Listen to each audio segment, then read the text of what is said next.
Welcome to another episode of the Runners Podcast with Rotoholo. And today we are going to be talking to another legend. He did icons in 2023. So we are going to be taking you through, he is going to be taking us through his running journey, as well as, most importantly, Icons Marathon or Icons journey that he completed last year, as well as what he has raised and what he did with the proceeds that came of his Icons journey. And for that, I would like to welcome Benjamin Manasoe, who is our guest for today. And I say welcome to our Runners Podcast. Good afternoon, and thank you very much for the opportunity. I'm happy to be here. Yeah, I know sometimes it can get nervous to be live on a public platform, but I would like to ask you to relax, and we are going to be having a conversation. It's not an interview per se. So, Mr. Manasoe, please introduce yourself before we can go further. No, thank you very much. My name is Benjamin Manasoe. My other name is Ramapulana, and this is my second name. And thank you very much for the opportunity. Briefly, I come from Limpopo, in the area called Ramatlale. I'm currently based in Pretoria. I'm a married man of 4 kids, and thank you very much. Thank you for the introduction. I know today we are going to be focusing on icons, but we have to start somewhere. How did you start running? Yeah, look, my running career started way back in 2009. And what really encouraged me to start running was I was growing big, and I wanted to maintain my weight. And also being cognizant of my health issues as well. Okay. And I thought running would be one of the activities which will help me to maintain a good weight, as well as maintaining my good health as well. Is there anyone who introduced you or recommended the running to you, or you just fell in love with running? There was no specific person actually. I was going to the gym. I was doing a bit of playing a bit of soccer as well. Yeah. But I was not really getting the results at the time. Okay. And I felt that if I add running into my training activities, that will assist me to shed a bit of weight. Okay. And I then started running. Okay. Did you start with just running by yourself, or you joined the club, or? Initially, I was doing my own runs on my own, running across the block. I used to stay in Polokwane. Yes. But I realized that for me to start running races, for me to really understand what running is about, I had to join a club. And my first running club was Run Walk for Life in Polokwane, which I joined, and then obviously they helped me with running techniques, running programs. And I was running mostly during the week. Between Tuesday and Thursdays. Yeah. And I did my first race I did was 10 kilometers on a Friday evening, and I was very excited. Where was it? That was in Polokwane. They used to have a race called SIF. 10 kilometers was owned by a property company called SIF. I know SIF, yes. Yes, and that was my first run. And after that, I was so excited to have received the medal after the race. Yeah. And so the way I was so excited, I put my medal. I drove all the way from Polokwane to home wearing that medal on that day. I was so excited. So you were parading your medal? Yeah, I was parading my medal. I went home, showed my parents and my sibling back home that I ran a race and achieved something. But that's quite good. And when did you start to see the results of running? Because your motivation was your weight issues and your health issues. Look, I started to see my results. Because I started running late in 2009, around September. So, mid-2010, already I was seeing results. Because I did my first marathon in February of 2010. And that was a BMW marathon in Polokwane. Okay. And I was starting to get ready. Preparing myself for comrades, which my first one I did in 2010. So already you started 2009 and already you wanted to run Comrades 2010? No, 2011. Oh, 2011. Yes. Okay, and you did your first marathon. Yeah. What was your, can you recall what was your time on the 10 kilometer? I can't recall, but that was over an hour. I think about 110, 120 there. Okay, yeah. And then can you recall your first marathon time? That was the worst. When I did my first marathon, I knew nothing about supplements and things like those. I ran very well for the first half of the race, and then on my second half, around 30 or so, I started cramping. Okay. And that was, I had the worst 11 kilometers towards the finish, and I managed to clock a time of about 5 hours, 10 minutes. 5 hours, 10 minutes. Yes, for that race, yeah. Were you already in preparing for comrades, or you were just doing the first marathon? That was the first marathon, but already because I was in a club, I was already, my mind was already on Comrades 2011. Okay. But I was using that just to test my fitness level. Okay. Yeah. And then you did your first marathon then. And then just to fast forward a little bit, 2011, you did your first Comrades? 2011 was my first Comrades. So you actually ran first? I ran my first Comrades. Okay. Yeah. Take us through what transpired from when you ran your first marathon up until you ran the first Comrades. Look, after my first marathon in February 2010, I started to get advices on how to prepare myself for races, what kind of supplements one should take. Yeah. And since then, I never looked back. I never looked back, and I started to train. Not really professionally, but there was a program I was following, which was which included different running distances, different running programs as well. And I was able to in that very year 2010 I did my first Loscop marathon. Which is you did your first ultra. I did my first ultra just 3 months later. 2 months later I did my first ultra. How was it? It was it was an experience. I progressed very fast. But to be honest with you, that progression came with its own results. I ran the whole of 2010 with injuries. With injuries because I took more than what I could chew. So in other words, you got excited about running, so you just ran without following a proper program, or? Definitely. That was difficult. And then 2011 I went for my first Comrades. Also it was not an easy thing because I struggled to qualify as well. Because my training was not at the level of Comrades, and that's why I struggled to qualify. I qualified at Loscop 2011. That was and that was my time. I think was around 5:55 or so. Oh, it was by that time when qualifying was still 6 hours 4:50 for a marathon and 6 hours for 50 kilometers. Yes, for an ultra marathon. Oh, okay. Yeah. And then you qualified, and I think it was almost 2 months towards Comrades. 2 months towards Comrades. And how was, when you first qualified, how was the feeling? The feeling was, the feeling was out of this world. I ran in a bus. I can't remember the bus driver's name now.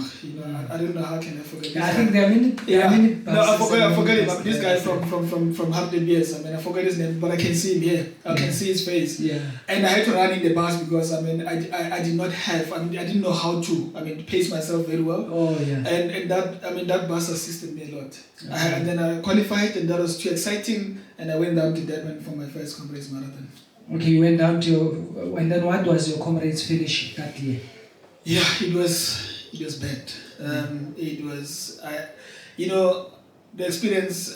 My experience for that Comrades was very humbling. I never knew I'll feel the kind of pain I felt that day. I'll cramp in the parts of my body that I cramped in that day. Yeah. Because everything, my body got a shock of its life, Yeah. but I managed to complete my first Comrades. What was your time back then? 11:58. 11:58. That was it's a good finish, believe you me. And you got your medal. Yes, I definitely got my medal from the first comrades. Yeah. Okay, and then you ran your first comrades. And what came to your mind back then? Because now you did your 10 kilometers, you did your 42, you did your ultras, you qualified, then you did a comrade and you completed. So, did you what came to your mind after that? Look, after comrades, one start to plan and say, but what am I going to do now? Am I continue on this journey, or am I looking at something different? Yeah. But I felt that I think it's important for one to really continue the comrades journey. Okay. And my plan was, if I can just finish 2 comrades, I'll be done. Oh yeah. I think that song. I know the chorus to it, because many people who want to attempt comrade, either they want to do it only once in their lifetime and that will be it, or go for their back to back and they say, "Oh, that will be my." But yeah. Look, I mean, just before comrades in 2011 March, I moved down to Pretoria. I think that changed my running life altogether. Okay. I mean, when I was in Pretoria, so when I was in Polokwane, I was just running casually. So. Okay. But then I came to Pretoria, I joined Zitande, Project Zitande, a training group. Yeah. And that, changed my life, my running life altogether. I started to train with the team. And I started running, so I love running. Yeah. I ran every weekend. There were a lot of training, a lot of races. And then since then, I've been running since that year until today. Okay. Yeah. And at comrade, okay, let's start with the marathon. What is your personal best to this day? Look, since my first marathon, which was over 5 hours, my average was around 4:30, 4:20s until I joined the Project Zitande, a training group. And then in that group, they had a group of elites, guys who were running some 4 kilometers, per marathon, and sorry, some 4 hours a marathon, and I joined the team. Okay. And since then, running a 4 hours was given. I think my first sub 4 hour finish in a marathon was at Acacia Marathon at Wonder Park, which I did 4:47. Then so you said you did what? 4:47. You said my apologies, 3:47. Yeah, so it's my apologies, sub 4. 3:47, sub 4. Then my best marathon time I did it in 2019 at Wally Hayward at 3:32. No, that was good. Yes. That was very good, because that gave you a B or a C. No, just a CC. Yeah, no, that's a good one. And then that is your person. And then at comrade, what was your PB? My best comrades was in 2019 as well, the very same year. It was at Abran. I did 9:38. 9:38. Yeah. That's a good finish as well. Yeah. Okay, and then thereafter, what other races did you run that are like we can just say maybe they are tough or they are special in some way? Look, I ran a number of marathons, over time, but then I chose, some of them to be, my regular, year in year, races. Okay. One of them is the, Omnidam Marathon. This year, 2024, I did my 11th one. Oh, so you've got a permanent number at Omnidam? Yes, okay. I got my permanent number at Omnidam last year, 2023. Okay. 2023. Okay. Yes, and then the other one is Loscop Marathon. Yeah. I've been a regular at Loscop Marathon since 2010. Since 2010. And I received my permanent number in 2019. 2019, yes. Okay. And I did number of Soweto marathons. I did a number of the Soweto marathons. I did 3-in-1. The Cosmos Marathon. I did it once. Okay. Because it comes back to back with I think with Omnidam. Omnidam. They are just a week apart, and I fell in love with Omnidam because in 2012 or so I ran them. I think 2012 I ran them, or 2014 if I remember. I ran them the same year.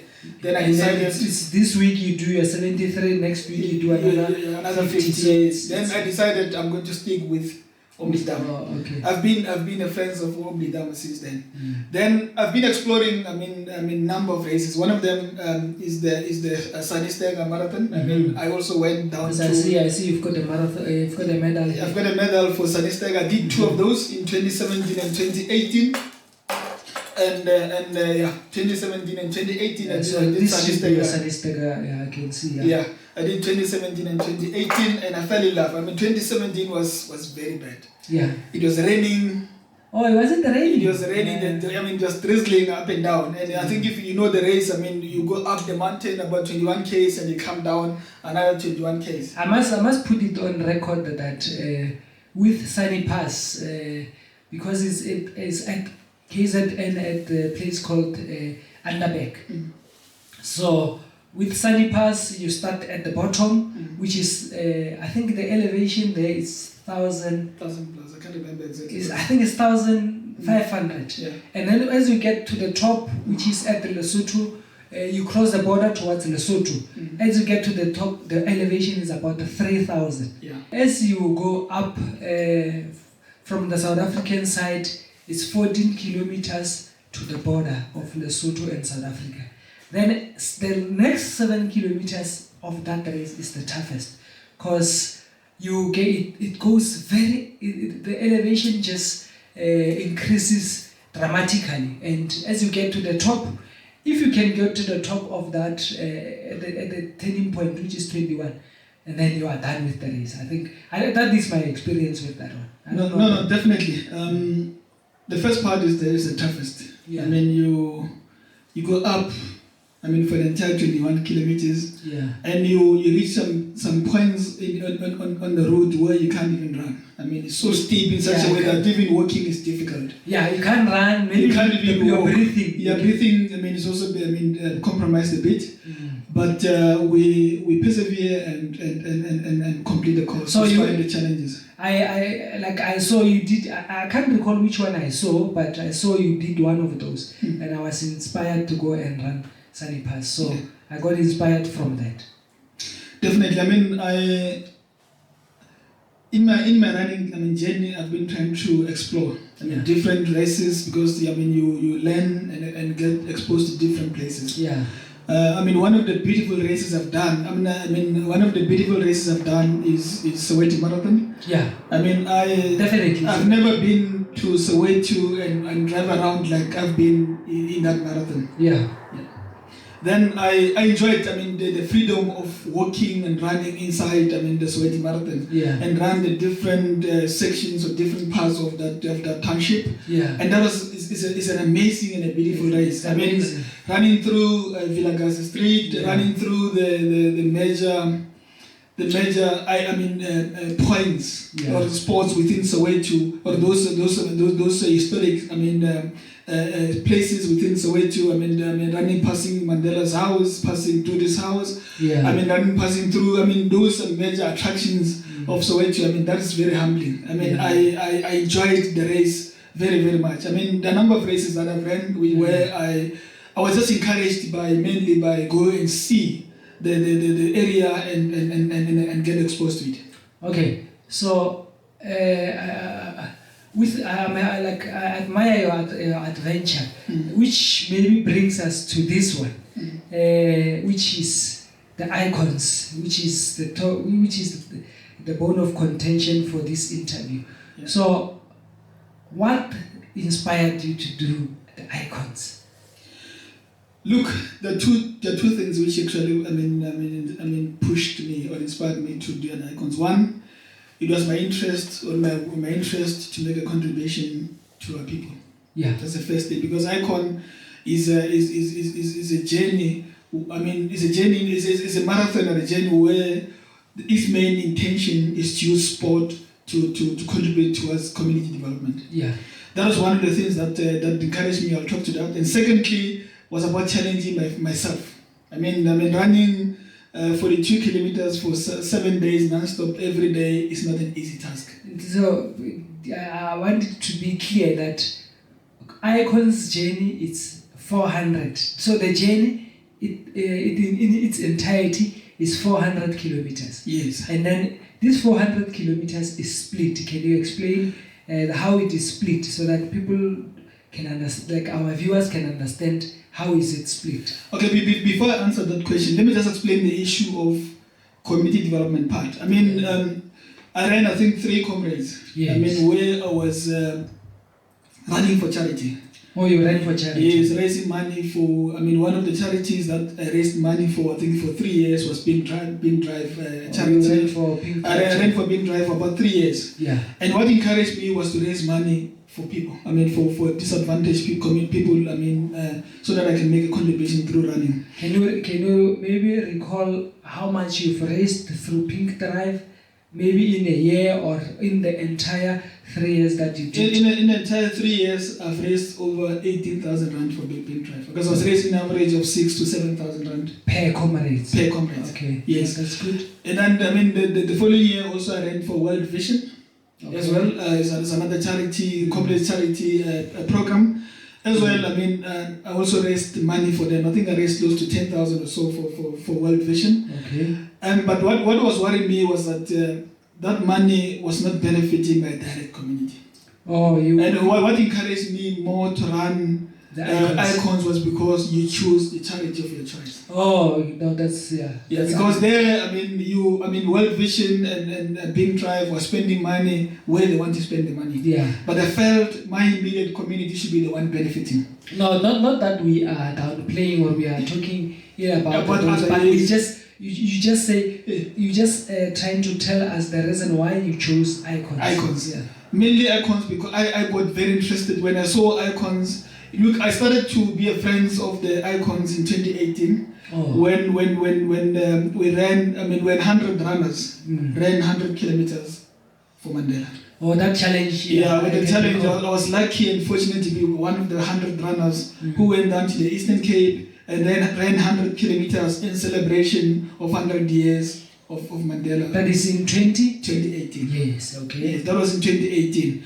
Then after that, when then a call came in 2022 for 2023 entries, and then I said, let me try my luck. Okay. And I was fortunate to be selected to be one of those. And then, I mean, to answer your question, I mean, is that, I mean, Icons is a 400 kilometers, which we run between Alice in the Eastern Cape down to Umtata. And in that route, I mean, we touch the critical hotspots where Mandela once lived or once actually. So where Mandela actually has had something to do with that particular village or community. Yes. Yeah.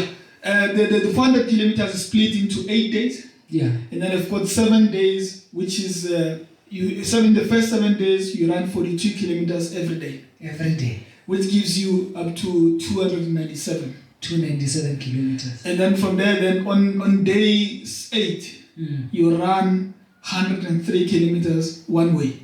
And then that in all gives you 400 kilometers. And we ran from Alice. I mean, Alice at Fort Hare University. If you know, Fort Hare is where Mandela did his post-matric studies. Yeah. All the way down to Blackberry. I mean that's where Mandela did his high school. Yeah. I mean that is done. I mean between Blackberry and Fort Hare is 297 kilometers. Yeah.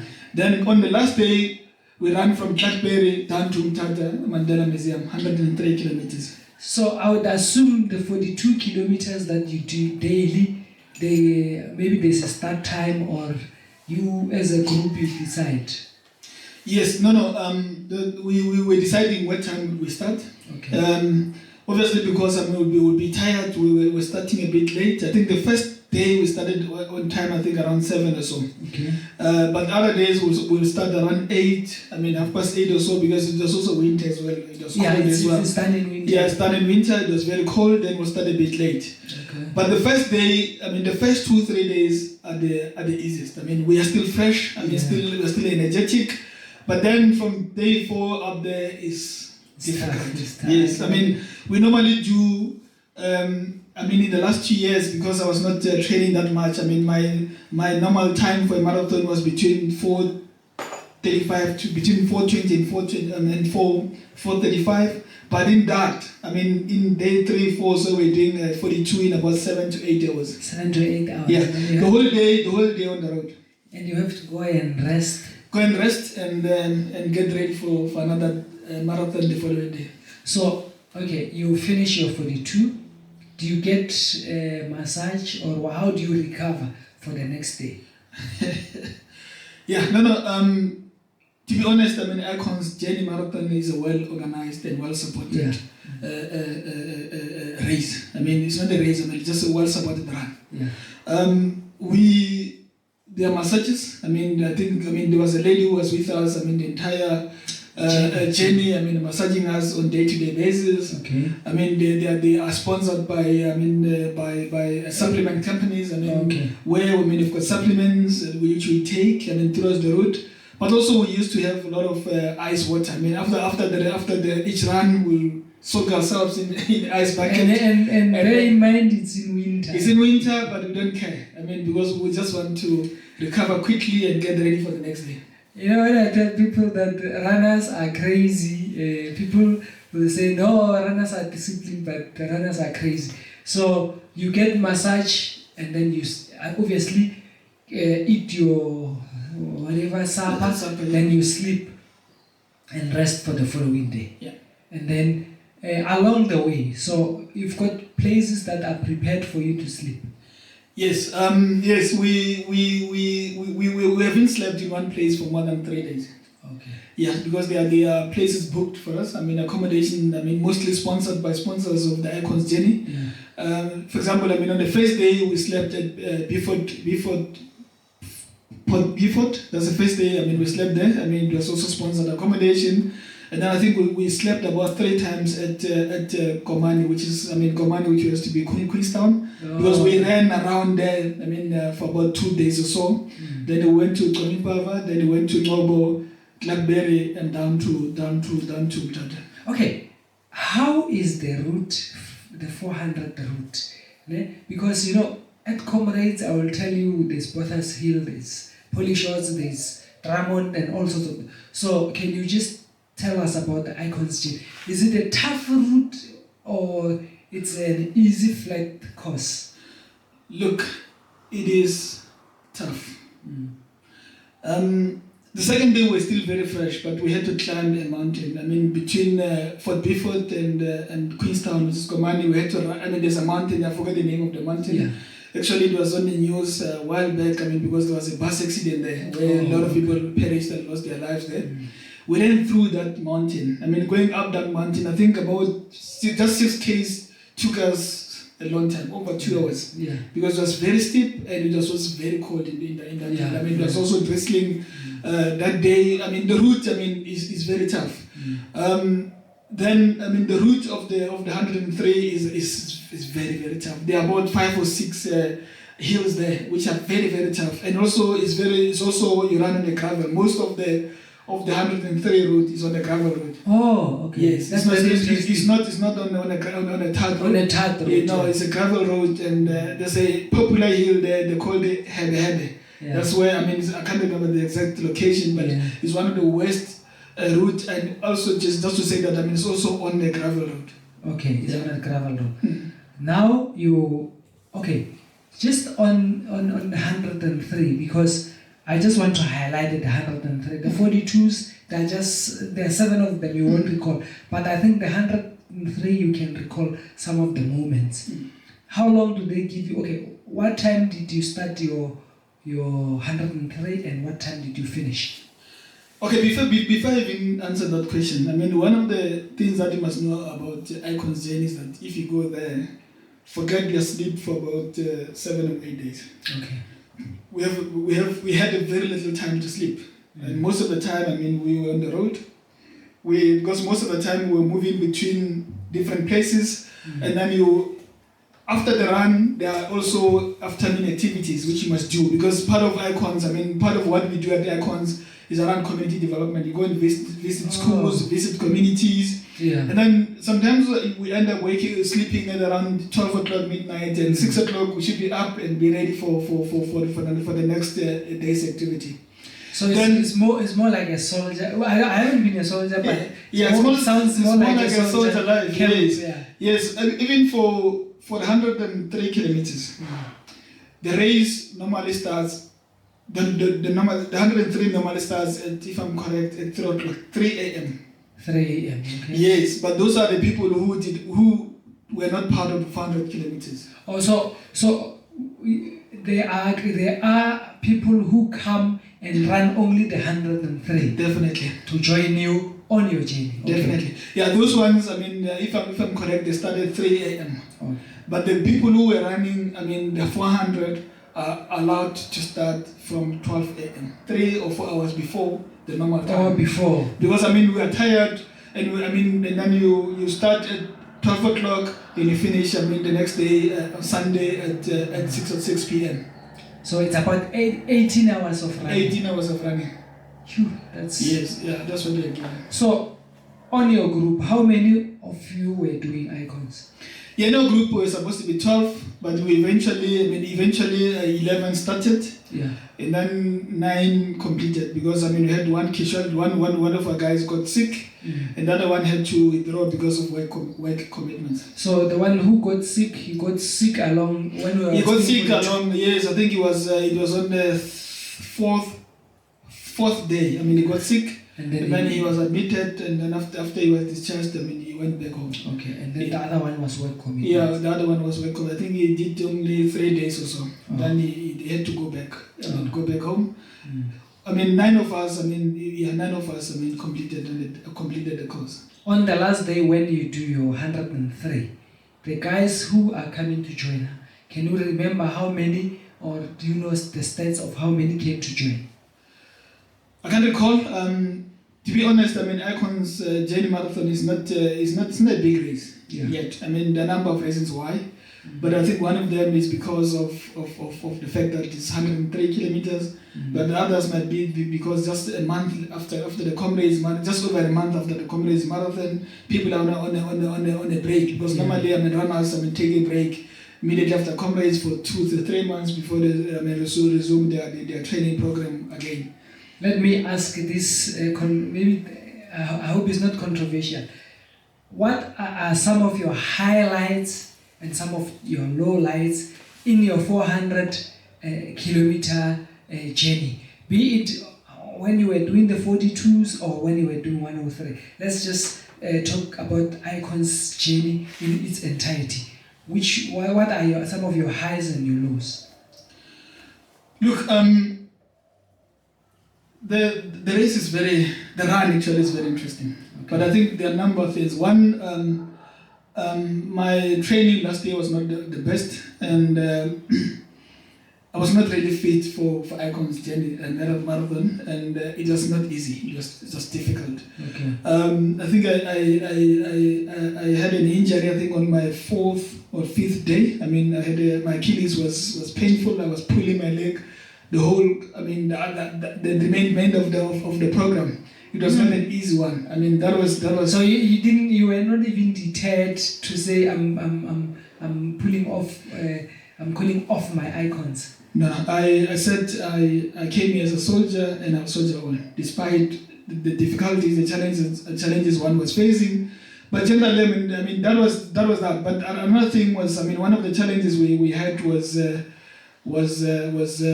I mean, like I was saying, that, I mean, there was no time, I mean, for ourselves. I mean, we were working the entire 24 hours every day for 8 days, because we're busy. I mean, there was no time for you to have your own time, your own me time and rest.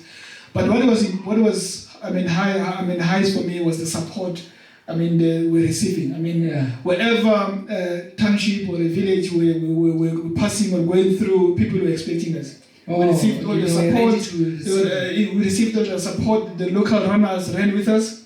I mean, I know that when we started at Alice on a Sunday, 23rd of July, I mean, the local runners joined us, ran with us the whole way to the entire 42 years. That's nice. Yeah, and the Mondays, every day there were a group of runners who came. I mean, the 4th day, The fourth day, I mean, we had a team from local in Queenstown, Gomanek team. Okay. They were ready to welcome us. I mean, it was one. I mean, there's a video which I can share with you of the days where we're so warmly welcomed. I mean, they joined us in the morning. They were going to work, but they joined us. They ran half of the road with us, and then we continued. I mean, they came back because they were going to work that day. I mean, the support and the reception from the local runners was very, very, very, very interesting. But also, I mean, the organizing itself. I mean, Icons is one of the well-organized runs. I mean, you've got everything around. There's no need. There's nothing that you can worry about. Everything that you need as a runner, you'll get. And that for me was very, very interesting, and also made me feel at home. That's why, despite all the challenges, I continued with the journey until the end. You know, when I listen to you and I contrast with what I've got when I interviewed Bralebu, who did Washi, which is more or less the same time as Icons. I am now encouraged to say, next year I need to go and I need to take time off just to go to Eastern Cape and see both Washi as well as the Icons. I think there's much to learn on those two. I can call them two journeys, because even the 161, it's a journey. It's not just an ordinary race. Definitely. Yeah. So and then you are on the 8th day. You're doing 103. You've got an injury, Achilles injury, and you put your first. You say, now I'm going to start. I'm going to the starting of 103. What can you take us? As to what? Before I even answer that question, I mean, you asked a question about my highs and my lows on the race. I mean, one of the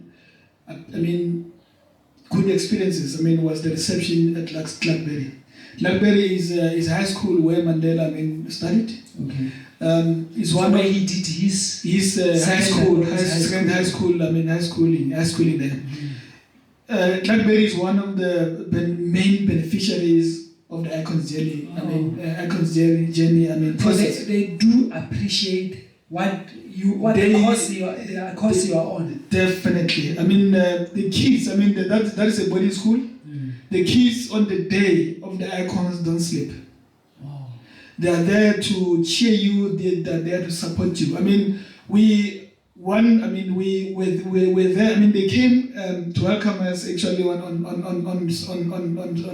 Friday. On Friday there was a welcoming dinner at the Mandela Museum. They were there. They've got a nice. They've got a choir which sings very, very nice. And on Saturday as well. Before we went down to Alice. Or before you actually started. Yes, we went to the school, and the way they welcomed us. Was so interesting, and was so interesting. Then on the Saturday before the day of the 103, we arrived there in the afternoon. Remember we started at in the morning. We ran all the way to Blackberry. We arrived there in the early afternoon. The kids were waiting for us. Yeah. We had a nice welcoming event as well. They will leave their rooms. And for us to spend a time there as well, to sleep, just to relax a bit, because obviously you won't sleep. Yeah. Because we are starting the race at 12 midnight, we will not sleep. Then at 12 o'clock, that time, that day, 12 o'clock, that Saturday was not nice. It was windy. I can imagine. It was very, very cold. The weather was not was not conducive for running. Okay. But because we had put our lives to this cause. So you actually we had to get out. We actually went to the start. Yeah. We have to get out and start running in the dark, in the wind. Yeah. Then we started in the morning. It was not an easy day. The whole day up and down. Yeah. But the support and the love from the supporters is what keeps you going. Yeah. And also the support from the organizers. As 103, runners. Sorry, as the 400 group, you get a special support. You get water point whenever you need it, because there's support which is with you. Yeah. Yeah. So that you get what you need at whatever time you need, because you are they know very well that your body is compromised. For the last 7 days, you've put this body under severe stress, and then you have to get everything that you need, massage and everything on the road. But even the runners who are only doing 103 were also encouraging us, and also the respect you get as a fan. Oh, so they come and outrun you. So somebody definitely. The first runners will definitely, even if you started 4 hours earlier than they did, they will definitely pass you on the way. Yes. Okay. Yeah. And then my question. Let's just go back to what I asked. That it's on your last day. You're doing but the last day is the toughest because you're doing 103 kilometers. Yeah. And then you go to the start, and you're now starting. Yeah. How was the feeling? Look, we're nervous. Yeah. Unfortunately, I know the route. That's the same route we did in 2018 when I did the 100 kilometers. 100 kilometers from Mandela. We started at Blackberry. Ran all the way to Mandela Museum. Oh, so you knew the route. I knew the route. I knew how difficult it was. You knew where to export. Yes, because the first 14 km you run on a gravel route. You've got a bit of a tarred route, and then most of the second part is also on a gravel route. I knew how difficult it was. So, but we were prepared mentally. For it. But it was not an easy course. But we had to soldier on. And because we were not worried about the time. Yeah. Even though we were supposed to finish at 6, but we were not worried because we just wanted to finish the course. Yeah. That's all what was in. And what was your finish? We finished around 7 o'clock. In the evening? In the evening. So you ran... almost 19 hours. 19 hours. Yeah, and running and walking and crawling and everything. Yeah, I can imagine. And, okay, you were running. Can you, because you knew the route, has it occurred in the 103 whereby maybe you felt now I'm bailing out, or because of the pain, or because of maybe my body is... Yes, I bailed out several times, but I did not bail out physically. So, but mentally I kept on saying, when I reach this point, I'm giving up. But when I get to that point, you get massaged, you get all the supplements you needed, and then you go on. You get and then you say, but now let me just run another 5Ks, and then I will see. But then you get encouraged until you see, but I'm almost finished with this course. Let me just finish it. But to be honest with you, the pain was unbearable. Yeah, no, I can definitely. It was the worst pain I've ever had. And then now you are I like this one. You are 1 kilometer to the finish. How was the feeling? Look, about 3 kilometers towards the finish is one of the toughest course of the race. Oh, there were hills after hills. But we kept on encouraging each other. The metro, the local metro, the local traffic, officers were there to support us, to give us, support. Also the light as well, and they kept us going. And then because, the sirens were on, everyone was getting out of their houses to come and see actually what is happening. The icons are arriving. And that actually, boosted our morale, and then we kept on going. And then as we approached 1 kilometer towards the finish, everyone, came to meet us and start to give us, the final push towards the finish. And that was really humbling and encouraging. And then already, as a runner that when you are 3 kilometers towards the finish, the body now wakes up. Yeah. And then you say, now I'm done. Then you want to go for the strong finish. Yes. Then now you can just give it all. Yeah. But because now we finished, we could not do anything. Even running was even difficult at the time. But but we persevered. We're so happy and to reach the finish line on that day. Okay, as you were running, let me just ask about the 103. Did you run as a group or you were running individually? we divided ourselves, I think, around, there were about 3 groups. I mean, there were guys who were able to run from start, who then went out. I mean, some of us who were working, I mean, most of the time, then we kept, we stood together. So you finished in a small bus? In a small buses of 3 to 4 runners at a time. Okay. Yeah. Okay. Then you finished, you got to the finish line. Yeah. And any emotions that started kicking in, and yeah, if I remember that day, I mean, it was a memorable day. Yeah.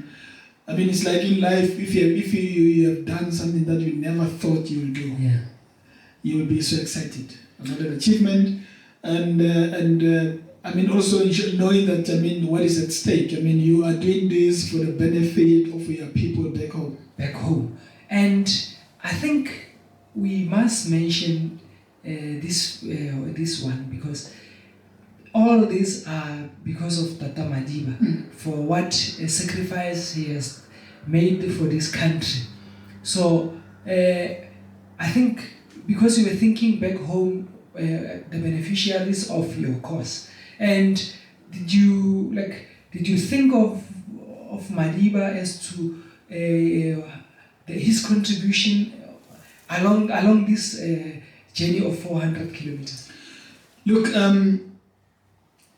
I might not have spoken about Madiba, I mean, for the entire duration of this interview, but everything which we did, we did it because we're trying to follow through the footsteps of the great man. Yeah.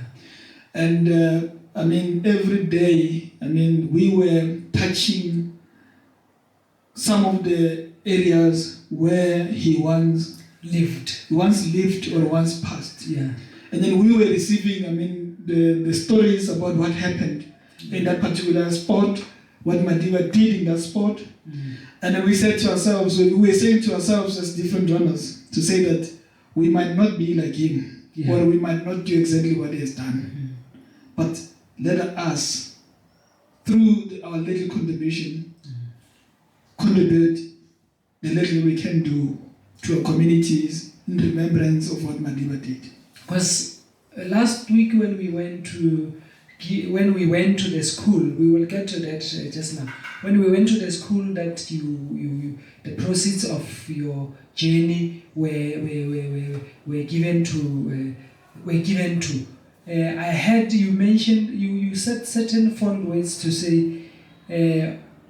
There's icon in each and every one of us. So you are an icon here today because of Madiba was an icon.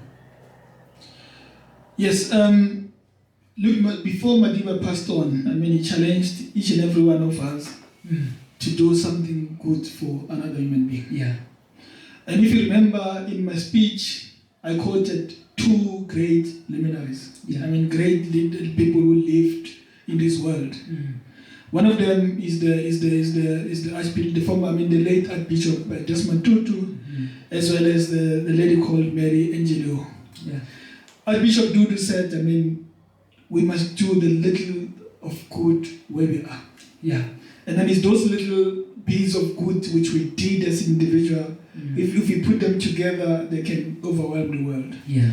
And Mary Angelo said, be certain that before you leave this world, you have done something good for humanity. Yeah. Then, I mean, those ways and many other leaders, I mean, who lived or who are still living today, those are kind of, I mean, ways which encourage some of us to say we need to put our lives for the benefit of other people. Yeah.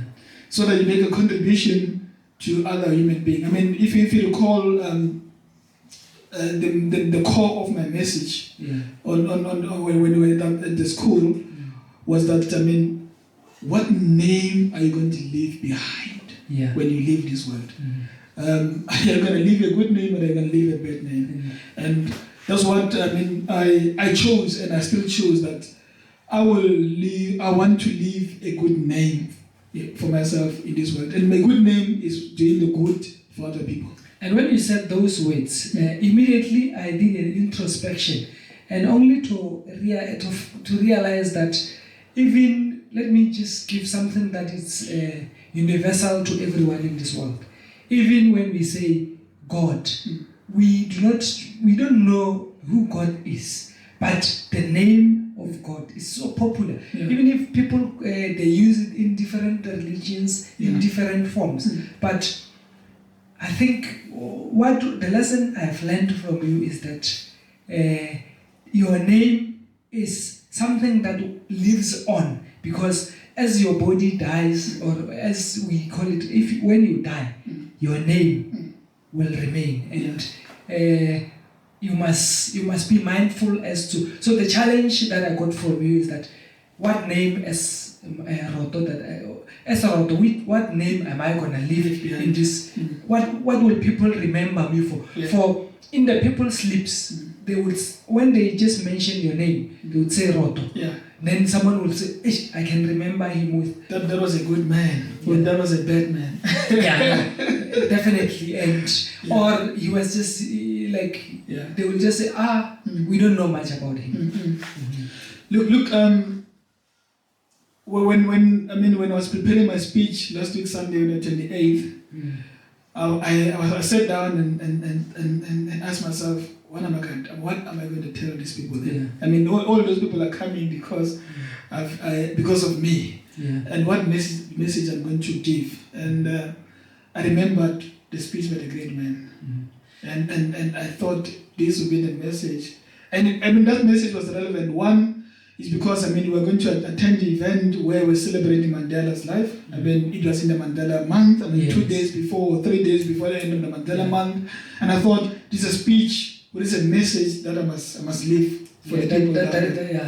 And I thought that message was relevant for that day. I think it was a good homework that you left with every one of us that attended that one. Yeah. I think we will not formally introduce that when you gave the proceeds, but I think we'll just dig in and out of it. Yeah. And one thing that that I was humbled to see is that back in your village, you've raised those things that you've raised for those charity. I don't know what to call it. Yeah. I don't know what the correct term is. Donated products. Yeah. Whatever you've raised, the proceeds that you've raised out of ICON, they were going to a primary school that you say you attended. And I was humbled. For the first time in my life, I went to an event whereby the king in your area came to attend. So usually, I'm not talking bad about kings, but if a king leaves his kingly duties to come and attend such a function, it's very humbling, because it's a luxury to see, and it was for the first time in my life it happened. No, thanks. Maybe let me go back a bit, and then I'll touch on that issue. Part of ICON's journey, I said it already that one of the things that we are expected to do is to raise money. Yeah. And we created charity platforms through profiles through a Beggar Buddy program, where each runner had a profile to raise money for charity. Yes. And like I said, when you start, then they ask you a question. Which organization is going to benefit from your process? Yes. Then as 11 or so runners, we each promoted the ICON's charity program, where our relatives and friends and any other person who was interested donated. Yeah. If I recall very well, I think I raised close to 17,000 rand. Yeah. As an individual. Yeah. Then each runners could raise their different amounts. Each donor. Yeah. Each runner. Each runner. Remember, they had their own profiles. Yeah. They had people who donated to a particular runner for a particular cause. Then, but what is happening is that ICON's Journey Marathon then combines everything together. Yeah. You raise 5,000, I raise 6,000, whatever, but everything goes into one kitty. Yeah. And then ICON's Journey, as part of the administration of the entire program, they take 30% of the process of that, and then what is remaining is then shared amongst the runners equally so. Yeah. Then whatever was left was shared amongst us, and then that money was then used to buy school shoes. Yeah. And then, I mean, the money which we raised as a collective, I mean, we were able to buy 59 school shoes. And that's what I received from Icon's journey as a person. Okay, so they gave They give you how many pairs? 59 pairs of shoes. Of school shoes, yes. I then went out and said, but this is not enough. I mean, I then went out and approached a number of, people that I know. And then others donated cash, others donated, other items. One of the corporate sponsors who donated money, donated items, is a company called Amka Products. Okay. Amka Products, is in here in Pretoria, in the western side of Pretoria. And then they are in cosmetic manufacturing. They then donated body lotions, they donated bath soap, they donated roll-ons, 50 of each, which was then given to the schools. Other individuals, who donated cash. And then then I used the cash which was given to me to buy other things. I bought stationery packs. We also received, shoes, from individuals who was given to me. I think all in all, we handed over 62 pairs of shoes. Means I got three extra pairs of shoes outside of the process. We then through the cash we bought stationery packs. Which was a pack which had a ruler, pens, pencil, sharpener, and whatever in one pack. We bought 100 of those for the learners. And then I also received ties. A friend of mine, William Man, donated 16 school ties. 16 school ties. And then I had, I also opened this thing up to anyone to come. Any other person to come and partner with me. I had no choice in terms of who came. But then one political party. I know that we had a sport event, but a sport platform. But I think one political party came, and it was not because of anything. It was because they saw a need to make a contribution. They said, they want to come and contribute and make a contribution as well. And then they donated 147 sanitary, towels as well. They donated 147 of those. And all those were the items which were given to the school. And you spoke about the issue of the local king. My village, is run by a king. I'm from a rural area. I still, believe and respect the reality. And I also, went, to the king and explained to the king actually about the cause I'm in, and the king really, supported the cause, and he said to me he's gonna come and at the event on the day, and definitely when he came with the entourage of his elders in the community. Yes, they came. The they came. Accompanied the king to the event. Also humbled. by the local council as well. Who also came and supported the event as well. He's a man that I know as well. And when I told him, I told him about this event, because what happened was, maybe just to mention that, because this event started last year we started with the program last year in May or so. Then he was away. He's one of the people who donated as well to the cause.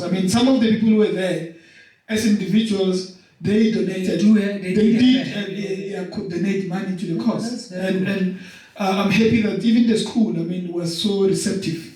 Because immediately after Comrades 2023, I went to the school.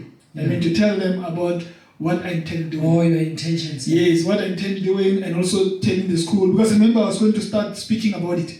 And I didn't want them to be surprised, somebody speaking about their school, not being aware of what is happening. Then I went to the school. I was wearing my running club. I'll talk about my running club later on. I was wearing my running club, tracksuit as well on the day when I went to the school to explain to them actually what the course is about, and also requesting the school for support. And the school came on board.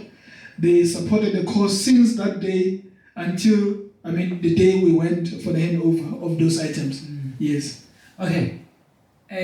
Just another thing that I've picked up with Icons. I heard that the king somewhere along the Icons journey also ran the Icons. I stand to be corrected. Yes, the chairperson of the Icons Journey Marathon Foundation is Ingosi Vulutiwa Sangoni. Okay. He's a local chief back home. I mean, back in Umtata. I mean, there's a local area village there. I forgot the name. Kokole. That's where he's a chief, and he's the founder. I mean, of the Icons Journey Marathon Foundation, and I mean, the 400 kilometers started 4 years ago. Yeah. And then this year, 2024, he ran it physically. I mean, he was part of the journey. I mean, like last year when we were running, he ran parts of it. I mean, remember, he's organizing, he's doing all sorts of things. And in that week of the Icons, they're also making final preparations for the weekend. Because in the weekend, there are a number of activities. Icons Journey Marathon has a number of activities. It's the 400 kilometers, which starts on a Sunday and finish on a Sunday. I think on a Friday, on a Friday, they've got a hiking, which starts on a Friday for, I think, about 2 days as well.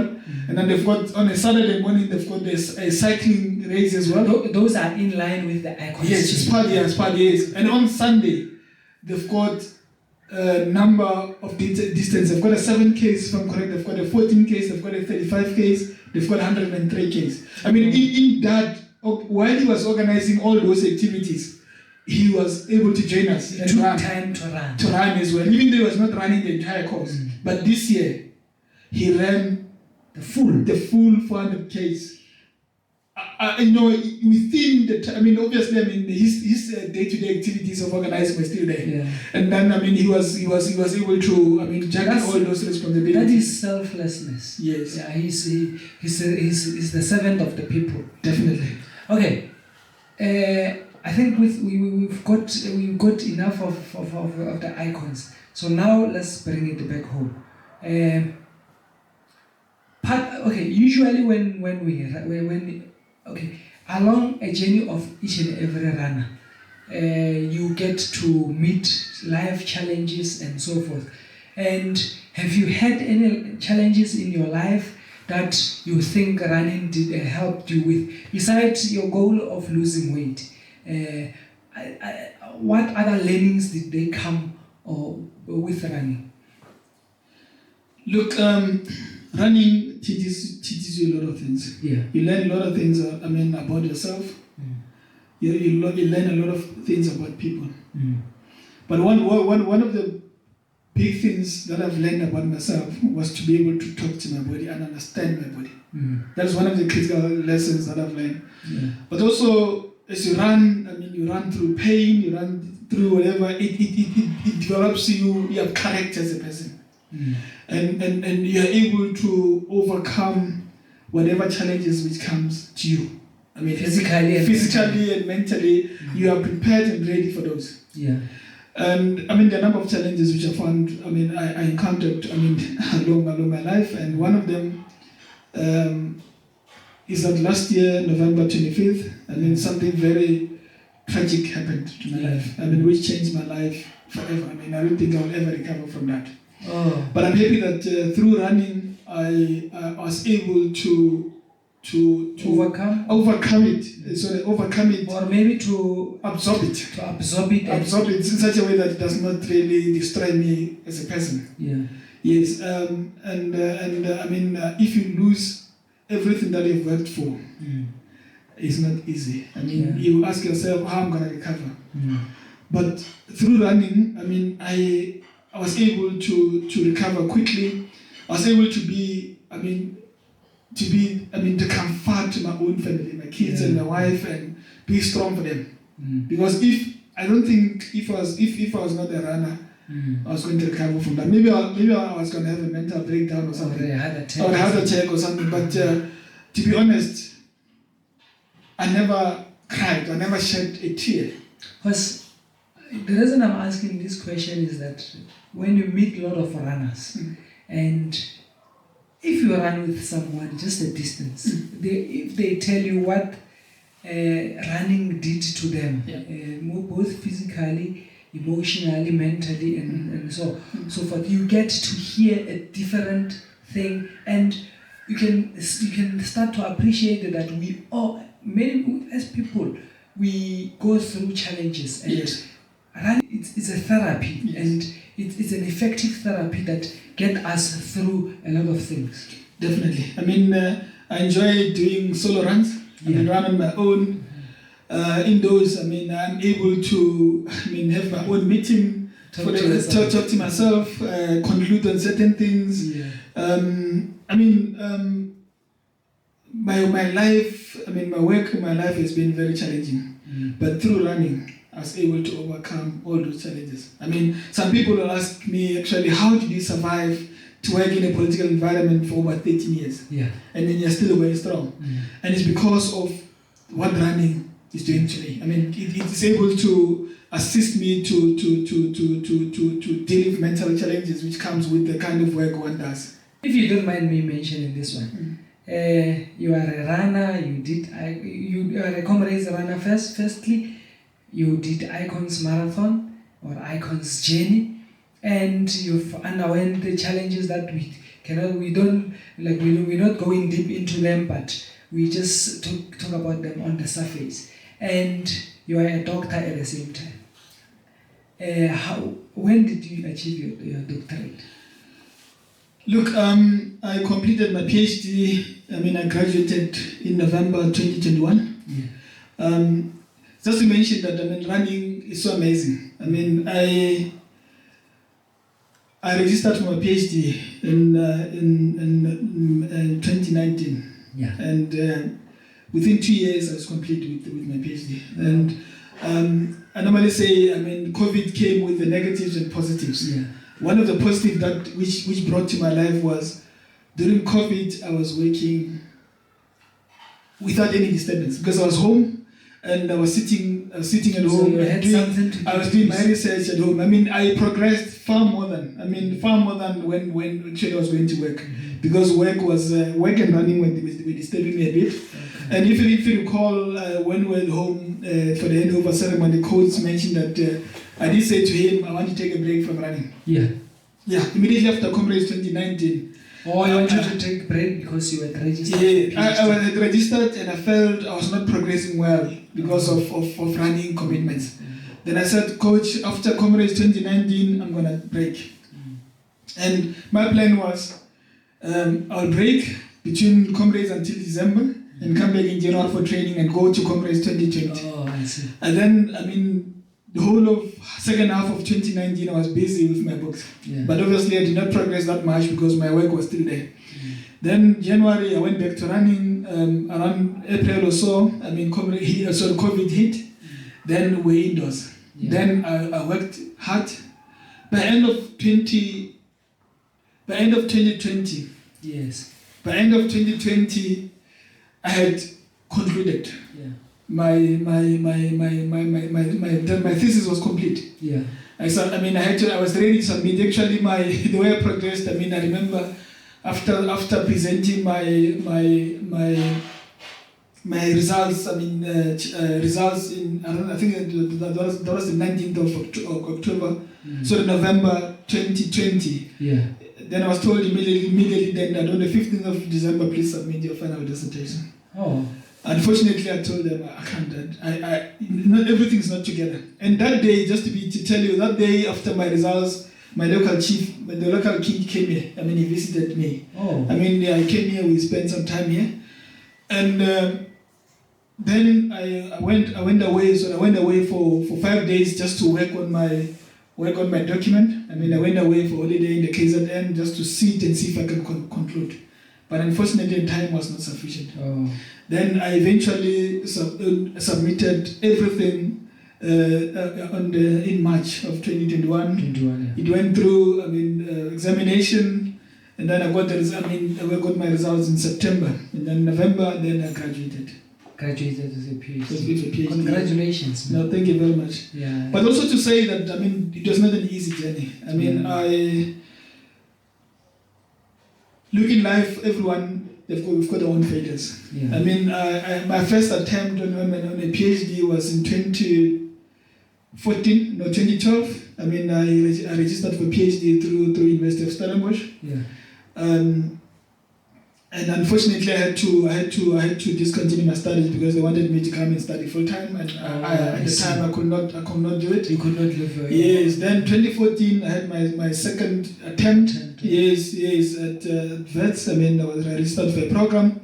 Also, unfortunately, I had to drop because the supervisor, I think, took more than a lot of students. He could not manage us. It was a bit difficult. Then I dropped out. Then I decided 2018 that I'm going back, and I told my family I told my wife, you know what, this one I'm doing it and I'm not going to do it. Yeah. This time, because I wasted money and I wasted time. Yeah. But also what encouraged me to do it was to challenge my kids, because I wanted to set the bar very high for them. Yeah. So that if you're a parent, you only have one first degree. Your kids, if they've got 2 degrees, they see as an achievement, because they've achieved more than you. Then I thought, let me set the bar higher so that I can challenge my kids so that they can want to achieve more. That's a very good challenge. Yes, and I went and I did it. And now, there is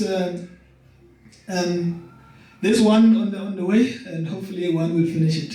Yeah. And when you talk about challenging, you're setting a bar for your kids. I know your son is running, and I heard that your daughters they went to do a spa ladies run. So I can see you not only setting it academically, even in the fitness and wellness. Yeah, this morning one of them was saying to me, please buy me running shoes, because I think the injection of running, she got a small bite. Yeah. Hopefully that bite will stay longer and forever. Yeah, that's something that you must encourage. I would say please encourage them on that, because it's one luxury that many are denied. So if it so happen, encourage them to definitely I am, because some of us started running very late in our lives. When I did my first comrades, I was about 35 years. 35? Yes. Okay. That's when I did my first comrades. Yeah. And then if you can do it, I know that a lot of people encourage, lot of experienced runners encourage us to start very late in our lives. Yeah. But at least I'm saying if you're around 25, I think you should, you can do it, and then you can attempt it, and you can also achieve what others have achieved. I don't think I'll do more than 20 comrades. I don't think so. Because of age. Very soon, my body will not be able to carry the pressure which comes with the preparations for the because one thing, if someone just looks at you and looks away, they would say maybe you are still 38, 39.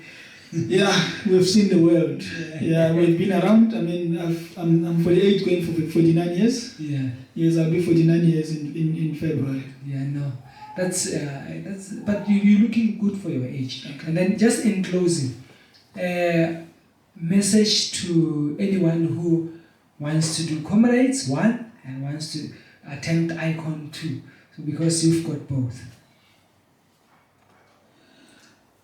Look, for me, Comrades and Washi, not Washi, Icons, they are just long races. Yeah.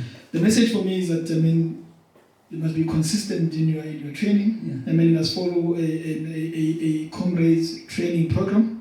And one of the mistakes that some of us do, and most runners do, is that we don't like strength training. We're just enjoying going out there and run. Street, and run. And we forgot that either you must go to the gym or you must do strength training at home. That will assist you a lot. If you really want to enjoy running. Yeah. Because if you don't do strength training, definitely I'm telling you, you always have injuries. It's a plan for failure. Yeah, it's a plan for failure. Then I encourage everyone. One, you must have somebody that you follow. Like when I came to Pretoria, I became friends with Coach. Coach Linda. I became friends with Coach Linda, and I followed him. Yeah. But also, I still follow other comrades. Coaches as well, because you must know what to do.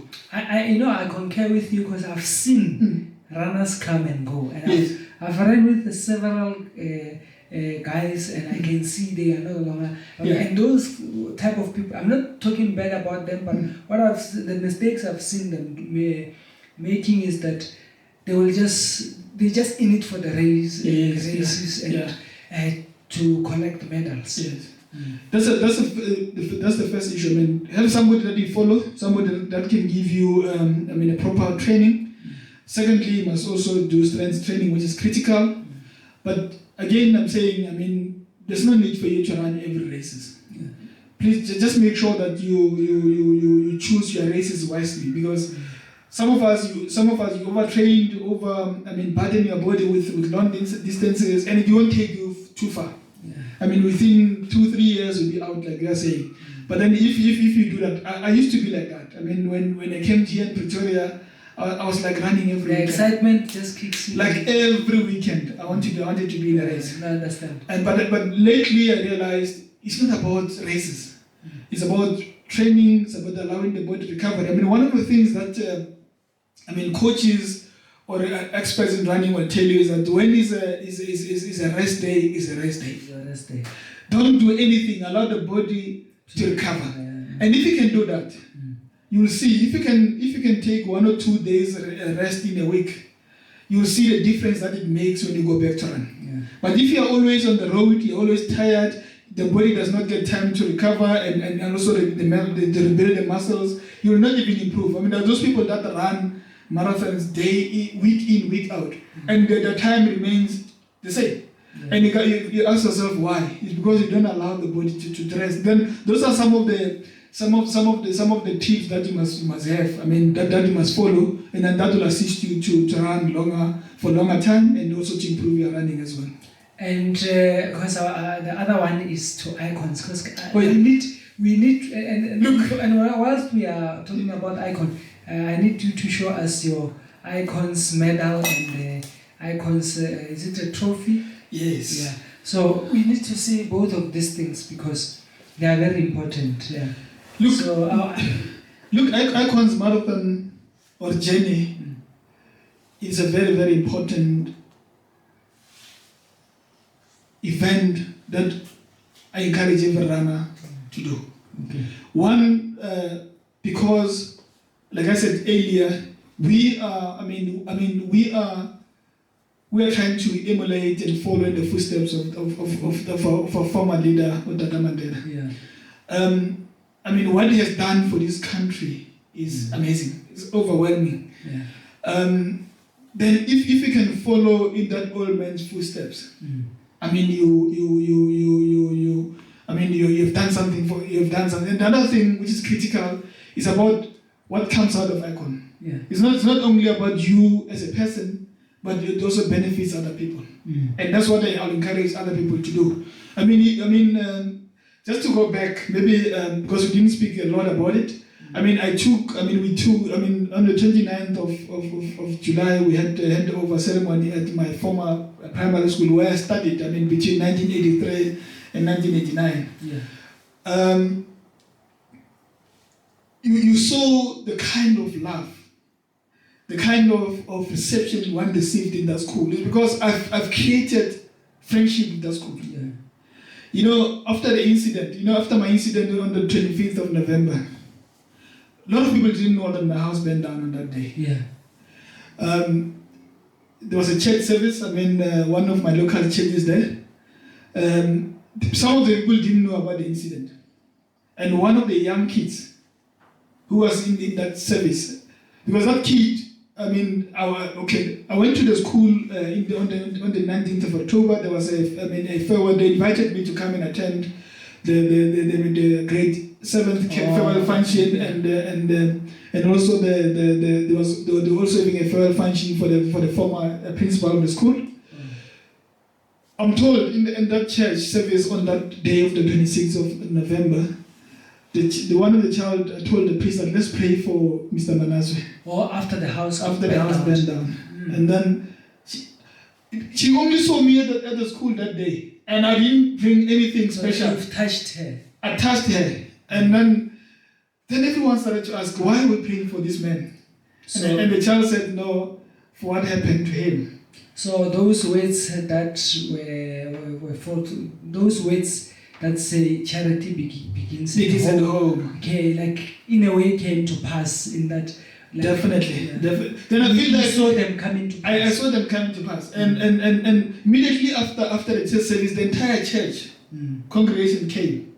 To the band house. Yeah, came to my house, and that's when they related the story to us, because they were not aware of what happened to me. They got their head from this young child, and then they came to witness actually what happened as well. So no one got burned inside the house. No one got burned. It's only the property which got burned there. But those are the things. Like now we went there, we don't know what's gonna follow us. Yeah. Like the words which the councillor spoke, that he thought, after the incident, I will not do what I committed to do to the school. Oh, he thought that will that won't happen because of what the predicament that. Yes. Okay. Because even other people thought. No, it's fine with the madam. Yeah. Other people thought that because of what happened, I'm gonna even relocate. Move away from that village. Yeah. And to be honest, and tell everyone, we as a family has accepted what has happened. We know that everything happens because of the will of God. Yeah. And definitely, as soon as everything is fine and God give us power, we'll do whatever is best to restore what we had. Yeah. And we love the family, we love the community so much. On the day that incident happened, I saw the love of the community. Of your community. So how everyone tried to get hold of me that day. Yeah. Everyone who knew me had your number. Had my number, was calling. Just to make sure that you're not burning with the house. Yes, I'm even aware of what is happening to my property. Yeah. When I saw the missed calls, the messages I received from people, some of them I haven't even spoken to them in a long time. Yeah. But the love that I received from them. If you also follow me on social media, after the incident, I posted a message. Okay. On Facebook. Thanking the community for really showing the love. I think I've seen that. For really showing the love. To us, and really that for me was humbling. I drove from here in Pretoria in the early hours of the morning. I arrived home, I think around 3 a.m. in the morning. People were still there waiting for me to arrive. They sat with us until the morning. Yeah. The whole day on Sunday. There was people coming in and out, coming to witness. As if as if there was death in my just like what we do as Africans. Yes. Yeah, that kind of love. No, it's that's why it's not and what we did to the school is not because of what they did to me. Because I went to the school, like I said, 6 months or 5 months before that incident happened, to say I'm going to come to this school and this is what I'm going to do. And immediately that happens, I'll continue to do that. We didn't say I'm not going to do it anymore. Deter you from doing it anymore. Good in your no. Yeah. And I'm saying to everyone, this life is not about us. It's about us and the people around us. And that's what to be an African is about. And that's why there's a saying in our African culture, in our Spain, which says, Motu, Kimotu, Kabat. No, that's fond of you. And congratulations on your PhD, on your icons, and on fulfilling the mandate that you promised to your community in spite of life challenges and everything. Maybe, I don't know if you finished, but I wanted to say, that it's not the end of it. Yeah. It's not because Icons Journey Marathon is gone and then we're not going to do anything to that community. Yeah. There's still a commitment which we want to fulfill to that community. When we were there with Coach Linda, he did commit to come back to the school and donate certain things. Yeah, I heard him, so I didn't want to say it myself. Yes. But, now, me and him are working on a program. Which we'll announce very soon in terms of what it will entail. Yeah. But that is a commitment we're saying we'll definitely go back to the school. If you recall, I said that school is my second home. Yeah. And that school will remain my second home until I leave this world. And I hope and I wish my kids will follow through. I mean, and make sure that my name and the legacy of this family and the partnership between this family and the school remains forever. But we'll go back, and also to mention, I mean, this thing, was, because it was, this whole fundraising and donation issue was published, in social media. I received calls. I've received a call from some community stakeholders in Northwest. I'm going to go to Northwest very soon in Rustenburg to assist them around putting together a seminar program, because they are willing. And also, what we didn't mention is about my current running club. Let me say it. Let's mention it. Yes. When we were there as well, there are a lot of people who were interested to start running. Yeah. And it's something that I committed that I'll come back.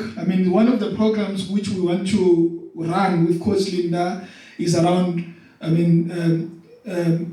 donating all the running shoes to the local runners there. Running shoes, running clothes, running gear, just to say. For the local runners, there's one of the programs we want to run. Okay. And then we were saying, I would, as a podcast, we would love to be part of that, because it's not about people viewing our content and consuming it, but also giving back and encouraging or living the purpose of the very podcast which you are alluding to. No, definitely. No, what we'll do is that I've got a painting meeting actually of Linda. Already there are people that have showed interest. Already there are people calling us. And then we were supposed to have met on Friday, but we'll be meeting during the course of the week to put together the concept. We'll get somebody to put together a flyer. We'll share those with you, what it entails. And then the plan is that if before end of this academic year or early in January, we'll go back to the school and hand over what we have secured for the school. But our plan, like I said, is to get all the sporting gear, running gears. The running gear, second hand, something that will run separately. Then we're looking at the soccer kit, netball kit, volleyball kit, and also the poles as well, soccer poles and everything for those three sporting codes. I see. And those will be new. There are people that are willing to come in and sponsor and help us. And we are going to start now a campaign to get people to come in and work with us. And we'll be happy if you can, join on the journey with us. Once we are ready as well, maybe me and Coach Linda, we can come to the podcast just to come and explain in detail actually what I would wish to have another sit down with you, Coach Linda, in attendance, so that we can let our viewers and our subscribers know about these initiatives that you have embarked on. I'm not going to hijack, but I would wish to be part of them. So because we are part of nation building, and especially on collecting all the running shoes. I want to challenge all the running clubs in South Africa to say, you've heard. We will do communication with Dr. Manasoe and Coach Linda as to how do we start that program. We will. I think I'm not putting my words in your mouth, but I would assume those running shoes. Okay, the first recipient might be your community, but we can do this nationally, so that we encourage those who do not have or those who are in need to receive running shoes and running gear, so that they can also get active. No, definitely. Like I was saying that I received a call from Northwest leaders there. They were excited. about what we've done in Limpopo, and they wanted to work with us. And they even said to me, they will want to work with me to put together Dr. Benjamin Manasoe Foundation, which we can use it as a vehicle to receive all these things. No, good stuff. Because that's very interesting. That's very important, because anyone who wants to come and partner will want to partner with an organization which is recognized, which is transparent in its operations. And I'm really open to that, and I'm really open to work with anyone at the national level. I see myself as a nation builder, as a community builder, and like I said, I want to leave a name, and I want my name to be immortal. Yeah. To make sure that when I leave this world, people will say, in the words of Mandela, there lies a man who has done something for his community. Awesome. And I don't want to take longer than we have, because I had initially planned for an hour, but it's we will have another sit down with Coach Linda and everyone, and just to outline everything. Thank you very much. Lastly, I mean, let me thank the Icons Journey Marathon Foundation. I mean, for giving me a platform, which for me, I think it was a push, a starter. Yeah. I don't want you to end here. I mean, it was a push to show me that it's possible. Yeah.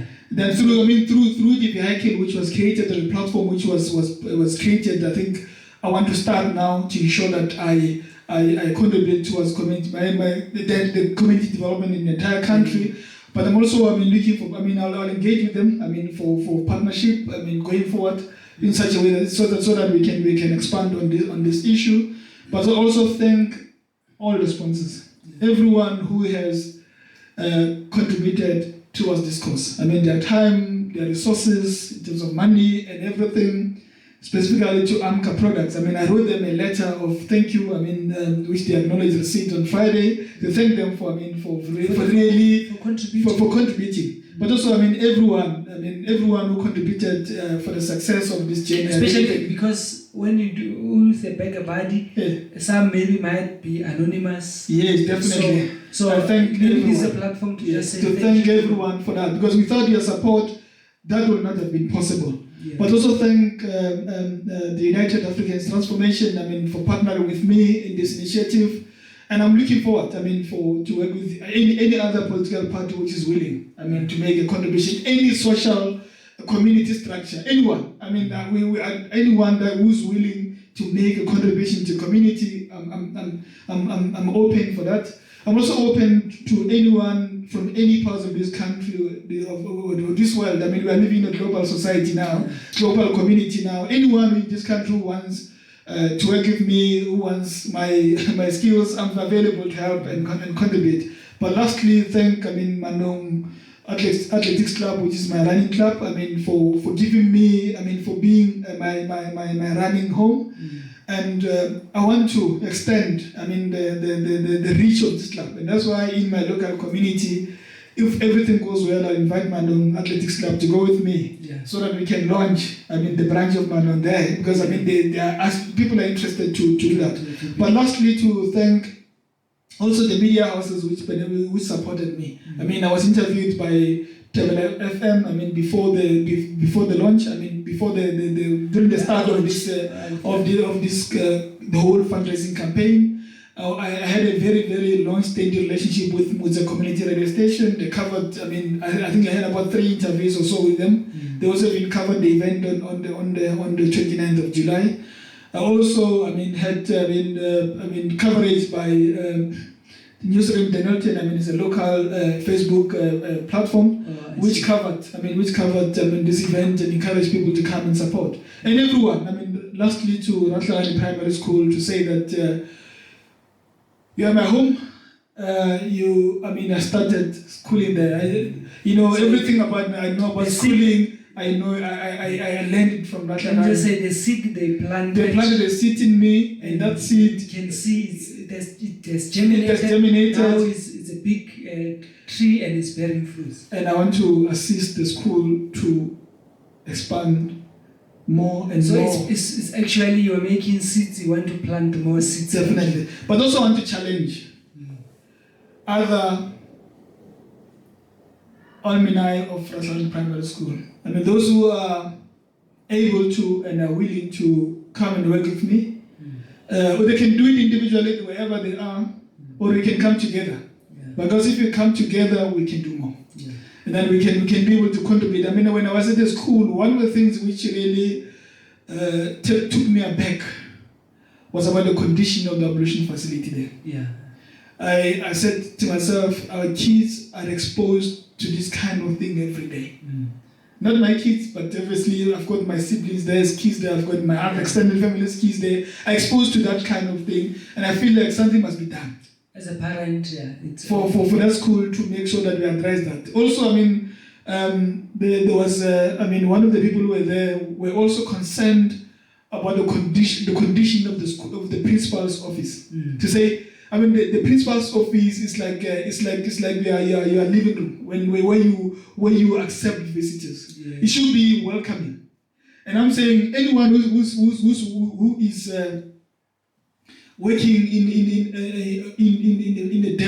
a furniture deco, kind of space, in an office furniture space, we also invite you, to come and partner with us and try and make sure that that school becomes a home away from home for the teachers, because they are doing a very, very fantastic job. I mean, they are teaching, they're guiding our communities. I'm the product of the school. Yeah. And I want to ensure that the learners who goes to that school as well, they are proud of the school. But thank you very much, Rana's podcast for the opportunity. Yeah, so it's from Ratlagane to Doctor. So yeah, that's how much they have shaped you to become who you are today. Definitely. And then I say thanks for making time to coming on our podcast and giving us space in your home to actually film here, because it makes life easy at times. And for viewers at home, I say to you, like and subscribe to our channel so that we can grow this channel together. And in closing, we have learned a lot from Dr. Manasoe about this icons journey and what icons. Firstly it was running, but now it went to icon, and the seed that was planted by just an idea of saying, I want to manage my weight has actually taken him this far. And you can also have your own journey, and when we are ready to come and document your journey. And I say, I will see you in the next episode.